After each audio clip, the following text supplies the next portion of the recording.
आदरणीय लालू प्रसाद यादव जी, मुलायम सिंह यादव जी, बहन मायावती जी, स्वर्गीय रामविलास पासवान जी, तमाम बैकवर्ड पिछड़ा जाति के सभी नेता लोगों ने पिछले 35 सालों से लड़ाई लड़ रहे थे और आज जाके अभी फिर से मोदी जी ने कहा कि हम जाति आधारित गणना कराएंगे। मुझे पूरा विश्वास है कि मोदी जी से ये सही होने वाला नहीं है।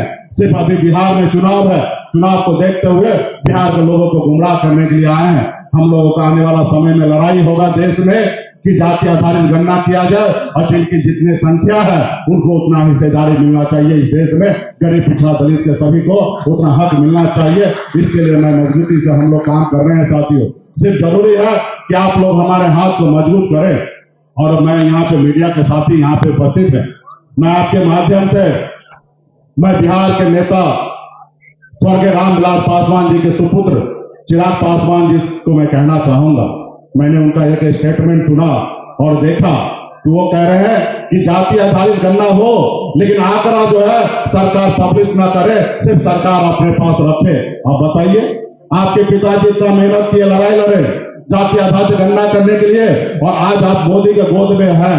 अरे भाई चिराग जी, आप पिछड़ा दलित का बेटा हैं, आप हमारे अपने भाई हैं। मैं आपसे आग्रह करता हूं कि एक बार तो मोदी जी का हनुमान आप बने थे, लेकिन क्या परिणाम मिला? आपका घर परिवार तोड़ दिया गया, आपको बंगला से बाहर कर दिया गया, आपके पिताजी का प्रतिमा बाहर कर दिया गया। अब भूल गए हैं तो अब याद कर लीजिए। अब इतना भी मोदी के गोदी में ना चले जाइए कि आपका अस्तित्व जो है खत्म हो जाएगा और आपके समाज आपसे नफरत करने लगेगा साथियों, आपका समाज आपसे नफरत करने लगेगा। आप बताइए, अब आंख का ऑपरेशन हो और डॉक्टर बोले कि नहीं पट्टी मत खोलो, जिंदगी भर पट्टी बांध के रहो, तो क्या फायदा हमको आपसे ऑपरेशन करा के? आप बताइए, हमारी लड़ाई है कि भाई देश में कितनी कितनी संख्या किस जाति धर्म के लोगों का है और जिस जाति धर्म के लोगों को जितनी संख्या है सरकार बताए और उसके बाद उनको उतनी संख्या में उनको आरक्षण मुहैया कराए। लेकिन आप बोल रहे कि सरकार नहीं बताए। अब तक आज तक बताया। आज बिहार में निषाद समाज कितने बड़े संख्या में, अभी माननीय मुख्यमंत्री नीतीश जी और लालू जी का देन है कि जाति आधारित गणना हुआ तब पता चला कि बिहार में निषाद 13-14% है। जब बिहार में पता चला कि अति पिछड़ा 37% है, इससे पहले अगर 25% बोलते थे तो लोग कहता था चुप रहिए, 25% अति पिछड़ा नहीं है, 20% के आसपास में आप 25 मत बोलिए। लेकिन अभी क्लियर हो गया 37% है। और जब 37% हुआ तो आदरणीय नीतीश कुमार जी, लालू प्रसाद यादव जी निर्णय लिए कि अति पिछड़ा आरक्षण जो 18% है उसको बढ़ा के 25% किया जाए। और कुछ दिन तक चला तो हमारे अति पिछड़ा भाई को सरकारी नौकरी मिला, सब तरह का सम्मान मिलने लगा। लेकिन ये भाजपा वाले ने क्या किया, कोर्ट चला गया और कोर्ट से स्टे ले लिया, जिसके कारण आज पिछले 2 सालों में कम से कम बिहार में 20,000 अति पिछड़ा का सरकारी नौकरी में हनन हुआ साथियों। 20,000 सरकारी नौकरी में हनन हुआ।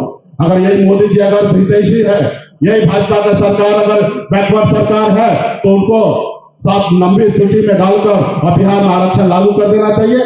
लेकिन ये भाजपा कभी नहीं कर सकता साथियों, क्योंकि आप जानते हैं भाजपा के पीछे जो आरएसएस है, वो आरएसएस जो है इस देश में सभी पिछड़ा दलित को वो गुमराह करके उनको गुलाम बनाना चाहता है साथियों। तो इसके लिए गुलामी की जंजीर को हम लोगों को तोड़ना है और मजबूती से लड़ाई लड़ना है। आज चिराग जी कहते हैं कि जाति पाति क्या होता है। अरे भाई, आप जाति के आधार पर, आप दलित का बेटा है, इसी आधार पर आज दिल्ली में मंत्री बने हुए हैं, आप सांसद बने हुए हैं। तो इसलिए साथियों, कुछ लोग जो है बड़ा बड़ा सपना देख रहे हैं, मोदी जी को खुश करने के लिए लगे हैं। तो आपके पिताजी खुश नहीं होंगे, जहां पे भी होंगे वो आपसे तकलीफ में होंगे कि हमारा बेटा, हमारा रास्ता क्या था। उन्होंने सामाजिक न्याय के लिए अटल बिहारी वाजपेयी जी का 1 सीट सांसद के दम पर सरकार गिराने का काम किया था साथियों। ये स्वर्गीय रामविलास पासवान जी थे और आज उनके बेटा, आज उनके सुपुत्र जो है हनुमान बने हुए। तो खैर चलिए, कुछ लोगों को हनुमान बनना है, कुछ लोगों को किसी के गोद में बैठना है, हमें उससे फर्क नहीं पड़ता है। हमको इसलिए फर्क पड़ता है कि दलित पिछड़ा का बेटा है, हम मानते हैं कि वो हमारे परिवार के सदस्य है, इसलिए उनको हम लोग आईना दिखाने का काम करते हैं। तो लेकिन आप लोग मजबूती से एक गांव में जाइए, लोगों को बताइए, खास करके सरकार के बारे में बताइए। आज बिहार में कोई भी पंचायत में चले जाइए, कोई भी वार्ड में चले जाइए, इतना भ्रष्टाचार है कि बगैर पैसे का एक काम नहीं होता है। तो इसलिए वहां पे भी लोगों को जागरूक कीजिए। और जो चुनाव के समय में भाजपा के नेता, जेडीयू के नेता, ये लोग आपसे जब वोट मांगने के लिए आते हैं तो उनके घर पे लोगों को भेजिए, जनता को भेजने का काम कीजिए कि वो लोग जब कल तुमसे वोट मांगा था तो अभी जाओ उनको बोलो कि ये सीओ साहब एक मोटेशन करने के लिए 25,000 रुपया मांग रहा है, उस व्यक्ति से 25,000 लेकर वो सीओ साहब को देने का काम करो, क्योंकि वही तुमसे वोट लेकर नीतीश जी का सरकार बनाए हैं। आज नीतीश जी सर आप सबको पता है तबियत से अस्वस्थ है, वो अब सरकार नहीं चला रहे, वो ब्यूरोक्रेट बिहार में सरकार चला रहे हैं। और आपको पता है कि नेता वो होते हैं जिनको जनता वोट देते हैं तो उनको फिक्र होता है कि हम काम करें, अगर काम नहीं करेंगे तो 5 साल में जनता हमको बदल देंगे। लेकिन ब्यूरोक्रेट क्या होता है, एक बार नौकरी मिल गया और 60 साल तक वो नौकरी पे रहेगा, उनको लेना देना नहीं है जनता से, उनको पता है कि हमको सरकारी नौकरी है और 60 साल तक आपको खून चूसेंगे। इसलिए जनता का सरकार बनाइए, आदरणीय लालू प्रसाद यादव जी के विचारधारा वाला सरकार बनाने का काम कीजिए और मुकेश सहनी जैसे लोगों को, संघर्ष करने वाले लोगों को सरकार बनाइए। और निश्चित तौर पर जब आपका अपना सरकार होगा तो आपके हक अधिकार देने का काम किया जाएगा। आज भारत सरकार का एक स्कीम है, 3 महीना जून, जुलाई, अगस्त में 3 महीना मछुआरा को कहते हैं मछली मत मारो, और मछली नहीं मारोगे तो 1 महीने का मुआवजा भारत सरकार 500 रुपया दे रहा है। आप बताइए, एक आदमी, एक परिवार 1 महीना 500 रुपया में चलेगा? नहीं चलेगा, क्योंकि वो मोदी जी की सरकार है, वो सिर्फ आपको बेवकूफ बनाने का काम कर रहा है। कल अपनी सरकार बनाइए, ये 500 रुपया वाला स्कीम जो है 5,000 में बदलने का काम करेंगे और 3 महीना तक 5-5 हजार रुपया मिलेगा हर एक निषाद परिवार को, हर एक युवा को जो मछली मारने वाले हैं उनको साल में 15,000 रुपया देने का हम लोग काम करेंगे। अभी आपने देखा तेजस्वी जी ने एक घोषणा किए हैं, माई बहन सम्मान योजना, हर माता बहन को 2500 रुपया मिलेगा।